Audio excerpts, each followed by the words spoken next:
Hi, it's Filo. Today we are setting up March in my bullet journal and the theme is the coming of spring. For this setup, I'll only use brush pens, no washi tapes, no stickers, no stamps. It's a beginner-friendly / low-cost theme. And since it's all about spring, I'll work with greens, pink, purple, beige and brown, and just a little dash of yellow. I got all my brush pens from Stationery Pal, so link and code below as always. I'm starting by writing the month in calligraphy, a little bouncy because I feel like it matches the season, and my brown pen is very used by now, so the upstrokes are not that thin anymore, but it did the trick. Next, let's hang a little tag with the year. And now the spring doodles. Super easy. I don't even need a fine liner. I go straight in with my brush pens. So first I do flowers with a bullet tip, a wavy line and a couple of leaves, and I try and distribute them as evenly as I can on the page. And then I fill the leaves with the brush tip.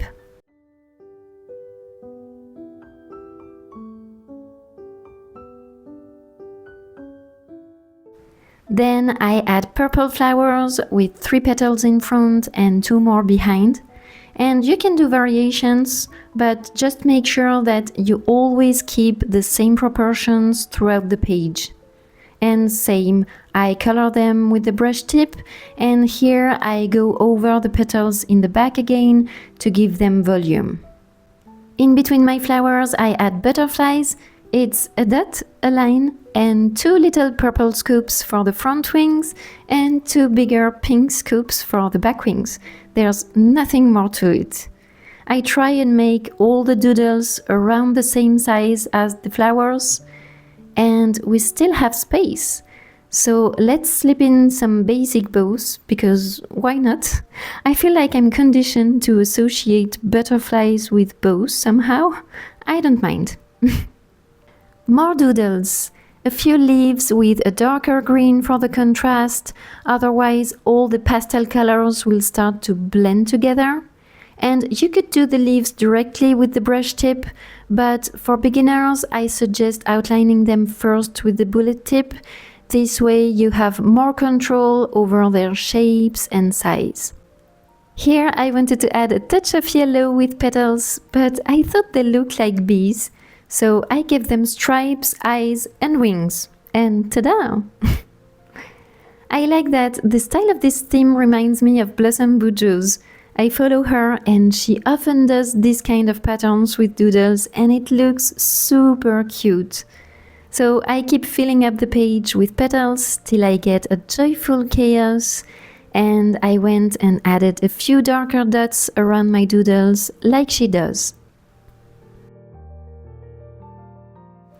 And now, remember the simple frame I did last month? I thought I would do another super simple frame to adorn this page and kind of bring all the colors together and define a bit more the spread.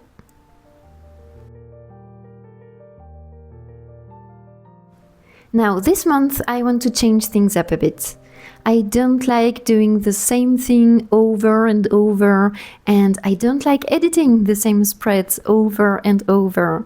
I like giving you ideas for your own bullet journal. So I'm setting up a memory spread in front of the cover, and I've done other memory spreads before, but this time I'll have 1 line a day. So I won't just jot down important memories. The thing here is to write something, anything, every day, as a habit, as an exercise to reflect about each day and have a bigger picture at the end of the month. There's no space to linger, so I'll have to choose carefully what I want to immortalize. For clarity, I've highlighted the weekends in green and purple, and of course I add our doodles all around.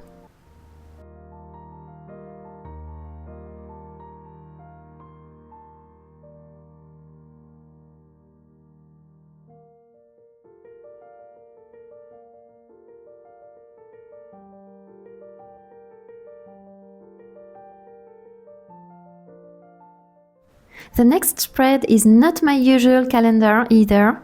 I shrinked it on one single page. So I do 4 dot spaces high and 3 dot spaces wide for each day, except Saturday and Sunday that have 4 dot spaces each because I need to fit my plans for the weekends, whereas during the week I usually just write what I post or birthdays, things like that. I also got rid of the section for the books I'm reading because suddenly I was like, I already keep a reading journal. And I already keep track of my social media accounts in a yearly collection. So I don't need to fill it twice, right? See, that's what happens when I repeat things. Suddenly I start questioning everything, which is good. And it doesn't mean I won't do it ever again. It just means that I can't do it this exact same way 12 times a year. And I think that's why we're here bullet journaling, to change spreads aesthetically depending on our taste and inspiration, and functionally depending on our needs. So speaking of change, I won't do a meal planner this month because, well, I don't want to jinx it, but I think I got the hang of it. And now I'm doing meal prep once or twice a week.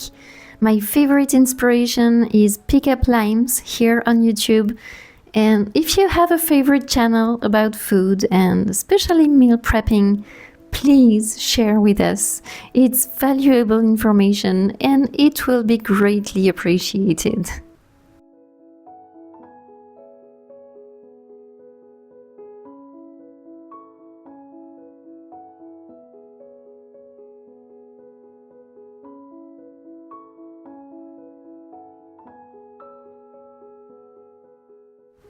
On the right page, I'm setting up my habit trackers. One thing that hasn't changed. I track 4 habits because I still firmly believe I can work out regularly and paint regularly. But just in case, I also have a reading tracker, more to confirm that even on bad days, I'm not totally hopeless. At least I do manage to read almost every day. And the last tracker is for posting on social media, because lately my specialty is I make content, but then I forget to post it, you know?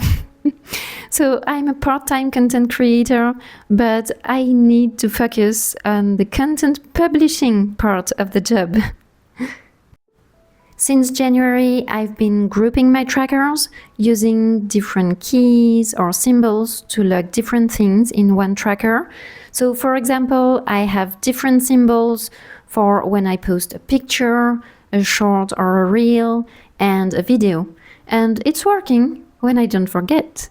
I like how it saves me from setting up more trackers and it gives me a whole view of everything I post. So I'm keeping that.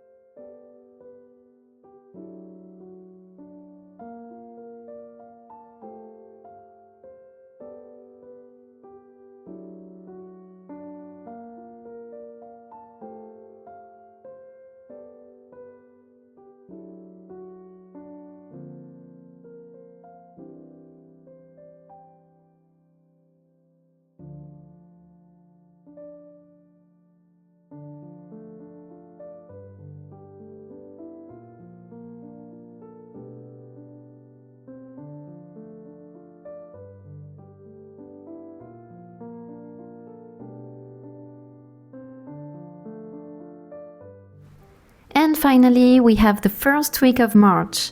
Here I went with vertical dailies, and of course I went and decorated the whole background with our little spring doodles. So what's up in March? Any fan of Formula One? I've been following for the past 2 or 3 years, and we have 2 Spanish drivers in the competition, so I'm very excited. Other than that, I'm excited about spending time in my backyard, eating outside again, and maybe picnic season, though maybe it's a bit early, we'll see. Oh, and we've installed a birdhouse. I really hope that it gets inhabited this year. If you've got advices on how to get birds to nest in your birdhouses, share them, please. Okay, we're almost done here, and it's been a quick theme to set up. From start to finish, it only took me 2 hours to film, so I think it's the quickest setup I've done so far this year. And it doesn't require sketching, so that saves time too.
And here is the final flip through of this March bullet journal theme to welcome spring. I hope you enjoyed this setup and maybe even try it in your bullet journal. So stick around because I'll be posting shorts or pictures for the remaining weeks. But if you'd like to see other themes, I'll leave all my March setups linked below. So you've got dragonflies, coffee, and my personal favorite, pastries. If you've made it till the end, leave me your favorite flower emoji and don't forget to like and subscribe so that this video can reach more journalers like you. I'll see you soon in the next one, and until then, enjoy planning!